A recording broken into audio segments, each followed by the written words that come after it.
Aloha and welcome back to Ola Ka Hāloa.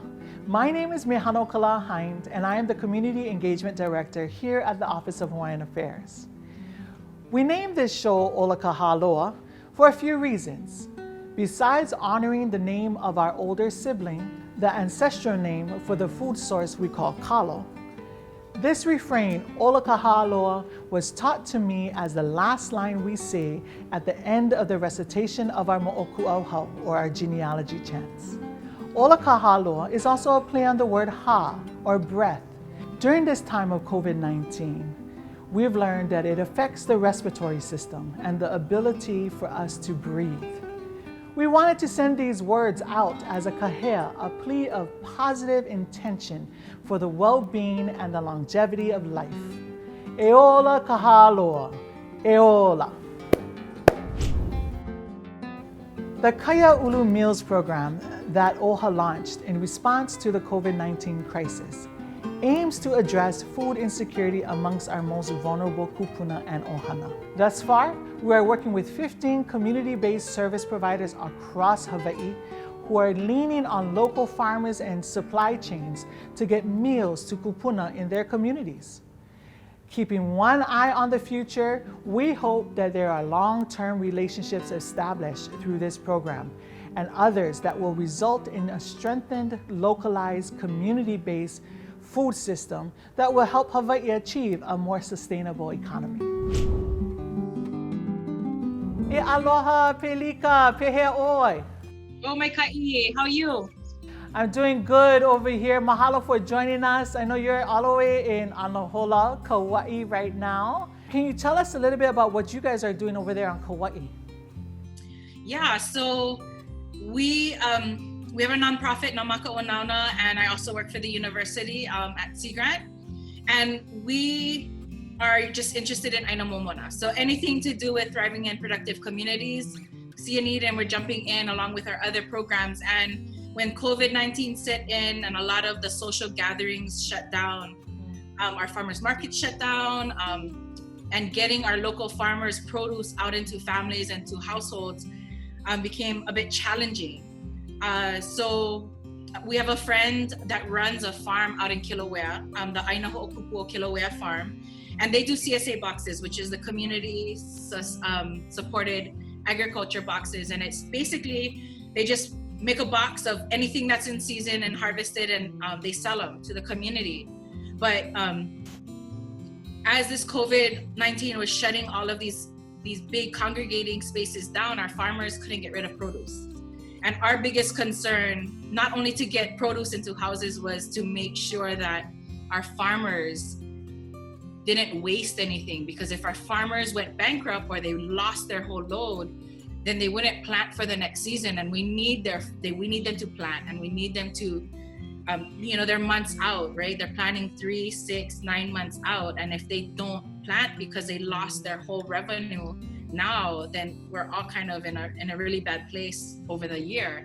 But also to set up a system where we're utilizing our local farmers and really just targeting and focusing on what they can provide. And if we can continue to set up our communities in a way where they understand how important that one choice is to shop local. And I know we talk about this over the years, like this is not a new message. Try to get our communities to think about, hey, if I make a simple choice, even if I'm spending $5 more a week on local produce, I will always have access to local produce. Or I can do the shop at the store and I can be super picky and look at the bargain shopping, but then it becomes super unstable when we're talking about our local source food systems. There's so many lessons, but the beautiful thing about how we've been able to network and just going out and talking to people, there's so many resources here. And all of these networks are already set up. People have been doing it before we started to help out. We've just been able to fill a need in a space and time that now more and more people are able to. But we've had partners in every single town tell us, hey, drop it off to us and we'll get it out to our community members. Everyone is rising to and understanding not only how important it is, but they want to participate in it as well, which is really, really, really nice to see. That is so awesome. Again, mahalo nui Pilika for the work that you guys are doing over there on Kauai, and we mahalo to all other people across the Pai'aina who are doing that same thing, connecting our people with our food producers, and hopefully we come out of this with a much more enlightened way of doing things here in Hawaii. Mahalo. Aloha. At the outset of the COVID-19 pandemic, fear set in, and everyday life was disrupted for people across the honua. It would be a few weeks before we started to see the silver lining to the stay-at-home orders. From Mauka to Makai, the Aina was breathing. The Kai was animated with life. And here to share with us some of her observations is the Kia'i Loko and Mahi'i'a from Kawaha o Kamano, Hi'ile Kavelo, the Executive Director of Pai Pai o He'eia, which is established in 2001 by a group of young Hawaiians who chose as their life's work to Malama, an ancient Hawaiian fish pond located in He'eia Uli, Ko'olau Poko Ahu. Aloha Hi'ile! How are you doing out there? Maikai, mahalo mehano kala. Mahalo for joining us. Beautiful today. Yeah, and you're in Kahalu'u right now. I'm at home in Kahalu'u. Yeah. Oahu, mahalo nui for letting us come and join you on your lanai over there. So Hi'ile, as our Kia'i Loko, our Mahi'i'a person that a lot of us turn to, can you share with us some of your observations that have been happening, on our Aina and in our Kai? Sure. Just wanted to share with you this time. I call it a pause, a reprieve. This COVID has really afforded us a lot of, for me personally, a lot of time to spend with Ohana, in particular my dad, and my niece and nephew and my sister folks out on the waters of Kawaha o Kamano. And so that's Kaneohebe. Most folks know it today as Kaneohebe. But a lot of the observations I've been making started mid-March or so. And it started with, I think my first observation was the lipoa. We're seeing all the lipoa washing on the shoreline, which is to be expected. It attains a certain length, and then that's just what happens. And for most people who don't know out there, that's a good thing, right? That's a good thing that we have that lipoa washing up on our shores.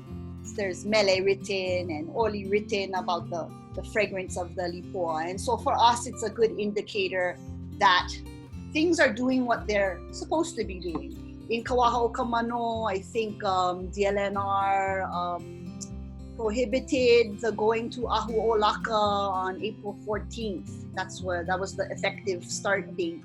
And Kapapa Island as well. And if you guys know, we get a ton of traffic, right?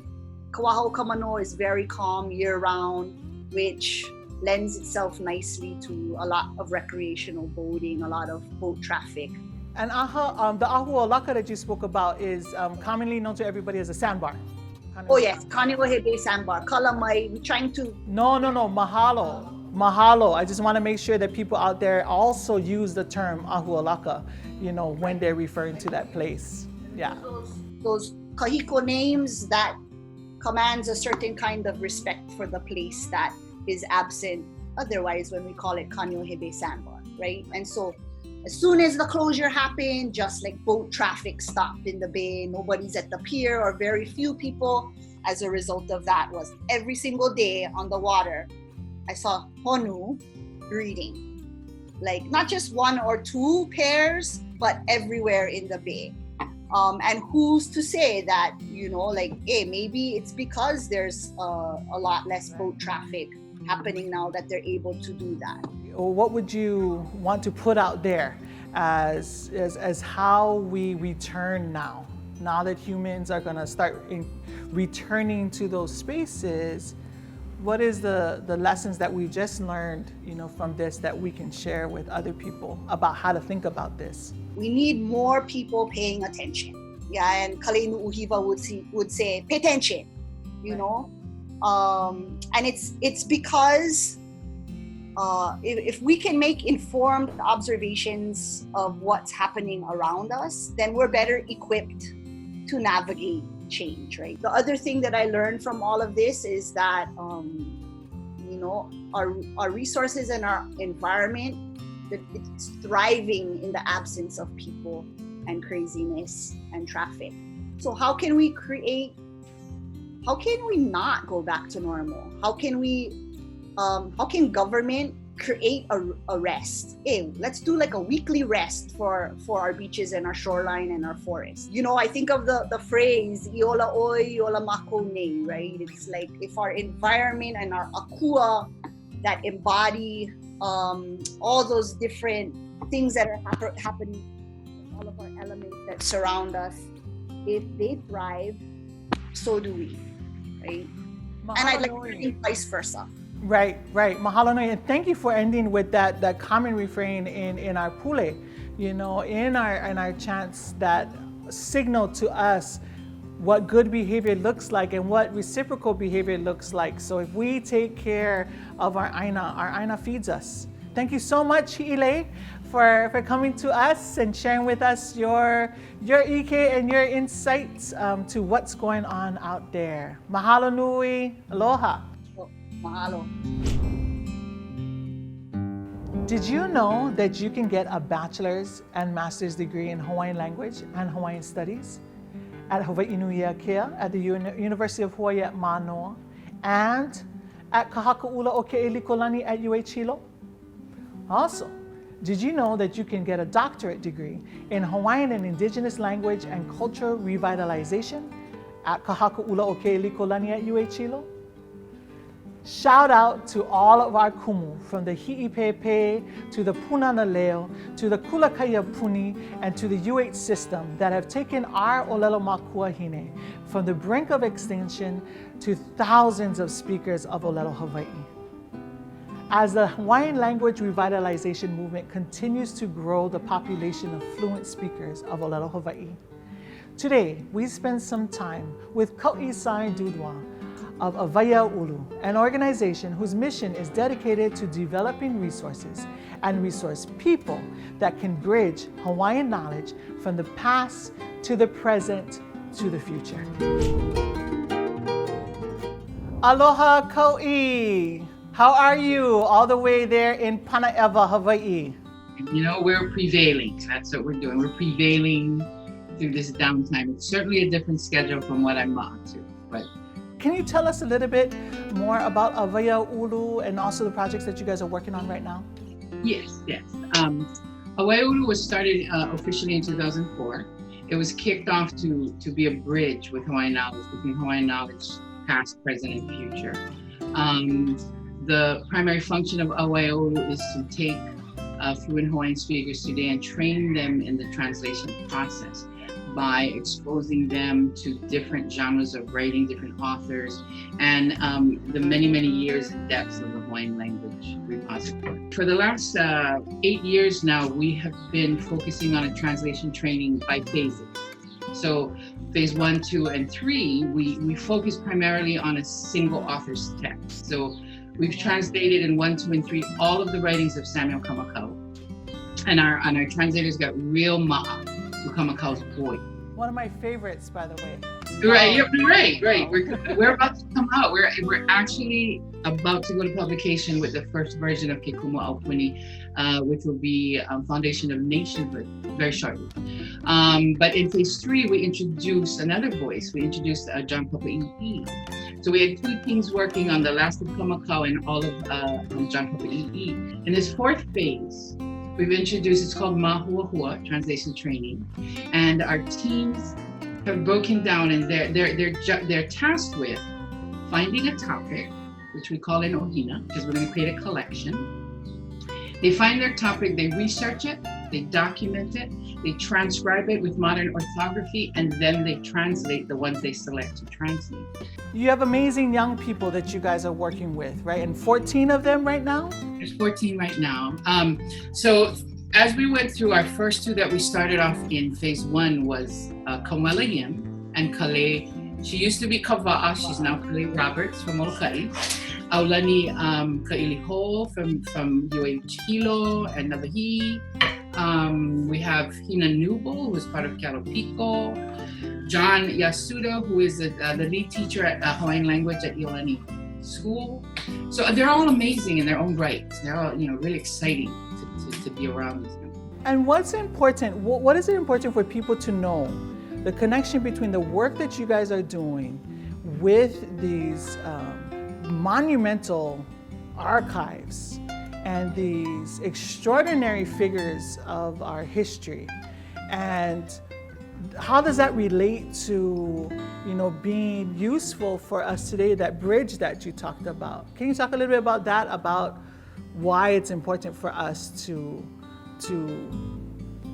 have aloha for this kind of work? In our current climate, since what's been happening here and the awareness, the Aloha Aina movement, the recognition that we need to understand where we come from so that we can see where to go, we can make plans on how to move forward, always keeping a firm grasp on the past to move into the future, right?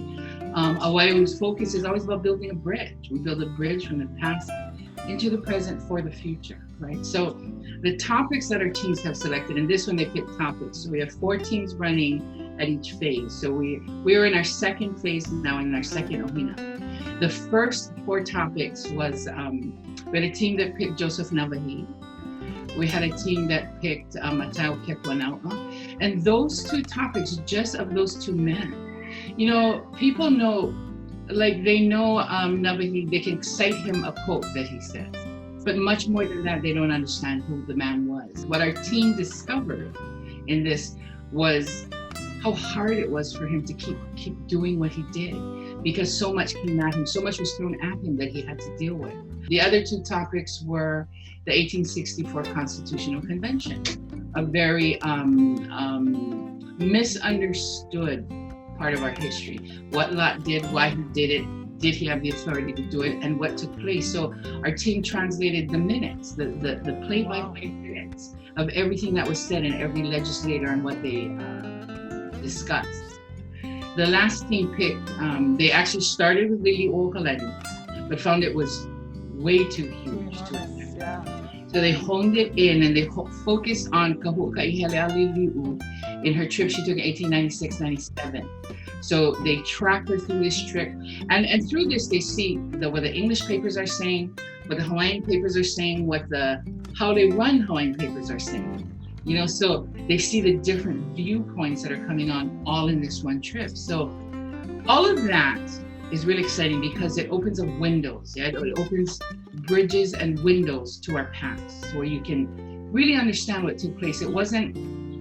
We have a tendency to romanticize what our history is and what it entails, but to actually hear their words, see their struggles, and see what they came up against, it's very real, and it brings it home and makes you really understand what an Aloha Aina is, and what that entails for all of us today. What's more important, and the end goal of Mahuahua, is to create collections, which is really resources, so that our teachers can teach our kids. We're going to give that's our main goal, is to give our teachers resources to help them in the classroom, to help them bridge Hawaiian knowledge for the next generation.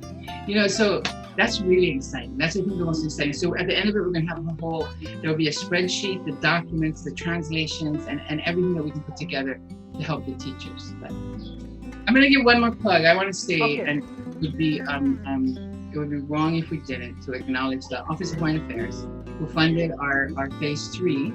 Practically 100% of our phase 3 was funded through the funding of support of Office of Hawaiian Affairs. So mahalo. Oh, mahalo. Hey Tutu, try look this article in Kawaiola. Oh, that?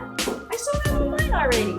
Kawaiola is online now at kawaiola.news with bonus features like video, photo albums, and 40 years of stories on our lahui. Wow. You never know. Get with the times, boy. There will be luau again soon, and family gatherings. There will be hula festivals, sporting events, and concerts. To help our communities when they come back together, respond to the 2020 census now. Spend a few minutes online today to impact the next 10 years of healthcare, infrastructure, and education. Go to 2020census.gov and respond today to make Hawaii's tomorrow brighter. It's time to shape our future.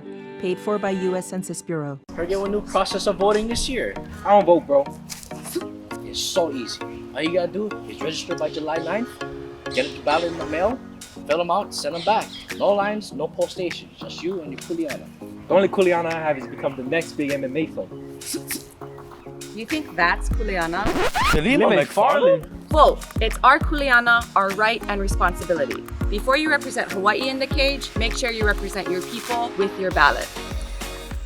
They are the heroes, the helpers, working on the front lines. And here's one small way that you can help them in return. Complete your 2020 census today. 2020 census data helps our community plan funding for hospitals, clinics, and emergency services across Hawaii. An accurate count helps public health officials know who is at risk, and first responders identify the resources they need to protect our communities. Complete your census at 2020census.gov and help shape our future. Paid for by U.S. Census Bureau.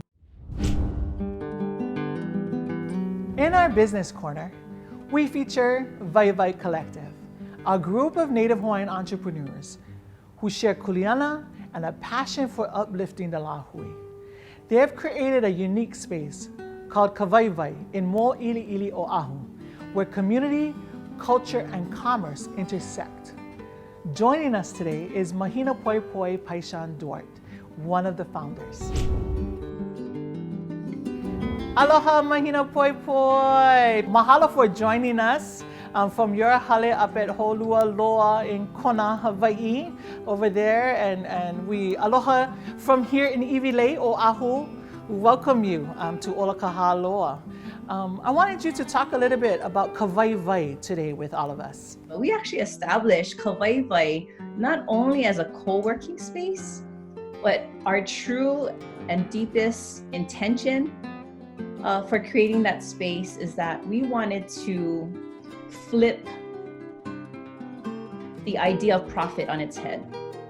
That we did not want to create a for-profit business that was solely interested on profit maximization at the expense of aina, at the expense of culture, at the expense of community and relationships. So at the fore and part, what drives us is that we are a resiliency hub and a co-creation hub that places people over profits, just monetary, people over monetary profits. And because of that, because of that intentionality, people bring their best. They give what they can, they share what they can. And just like how we're seeing here in this time where we are all, just generously giving what we can during COVID, we know that when we are invited to bring our gifts and our strengths, we all thrive, we all as a lahui. And you guys have helped a lot of us get through this very tough time.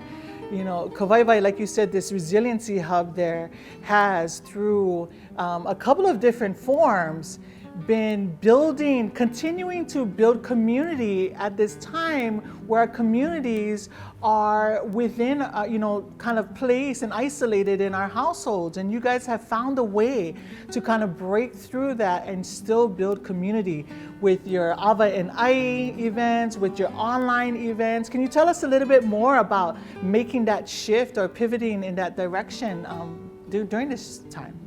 Sure. I mean, we all come from a legacy of innovation, of creativity, and so we, with those values and those mindsets and practices in place, we know and we feel more confident that we can pivot. So some of the things that we've done is, while we have had to shutter and close our doors as a 9-to-5 daily co-work space, we wanted to just leverage our physical space at Kawaiwai and Mo'ili'ili. And so we've been having so much fun, with our dear friend, Chef Kealoha Domingo of Nui Kealoha. He's a business owner as well. We credit him for his desire to bring community together through this Avanai drive-through. And so if you've been to Kavaivai before, you know that our space was an old bank, right? It was an old bank that had a drive-through teller. And so we thought we would kind of repurpose the old drive-through teller, right? And instead of this idea of extraction, right, where you're extracting money, but it's a place where we're giving, we're sharing abundance. And so basically, this is our third Avanai drive-through. This past weekend was so good fun. We had like 5 different vendors, yeah. You know what was great about it was you guys brought a whole bunch of different smaller businesses and also nonprofit groups like Ko'olao Aina Momona, Brandberries, right? Hui Kumauliola. You brought all these different chocolates. Yes. And that was what was so inspiring to me, was that you guys weren't only trying to pivot the business to serve your own business, but you knew that the value that Kavaivai brings is actually in bringing community members together and their businesses to then service our community, who is so much in need of opportunities to feel a part of something, to take part in something, whether that is eating or wearing a lei made by the children of Ko'olau and the ohana of Ko'olau. And that to me was a snapshot of the vai of Kavaivai. That's exactly right, Hannah. You nailed it on the head, and that's exactly the kind. When we talk about Kavaivai being a resiliency and a co-creation hub, that you basically mirrored back for us that it's working, and it's working because we have many hands that are pulling together, and with a common belief and a common value system that when we pool all of our resources, we are abundant, we are wealthy, we are prosperous, and we can then generously share that with others so that they can effectuate positive giving and exchange in their own communities. So awesome. Well, mahalo again, Mahina Poi Poi, coming all the way from Holualoa to the Lahui out here. Mahalo for your mana'o, mahalo for your work, and mahalo nui to Kavaivai. Thank you for joining us on Ola Ka Hāloa this week. I hope you guys have all enjoyed this show. Before I leave here, I want to let you know that every Thursday at 2 p.m. on the Office of Hawaiian Affairs Facebook page, please join us for Aloha Rising, right? A 1-hour show in which we hope to help our communities learn more about the civic engagement opportunities that we have going on in the Hawaiian community, and also get a chance to experience some culture and learn new mele every week from Kumuhinale Moana Wong. Also today, if you were inspired by any of our guests, please go to their web pages and find out more about these organizations that are nestled within our communities. avayaulu.com, paipaiohe'ea.org, thevaivaicollective.com, and also from the wise words of Hi'ile Kavelo, let's just go out there and start paying attention to what's going on, everybody. Until next week, aloha, ahui ho.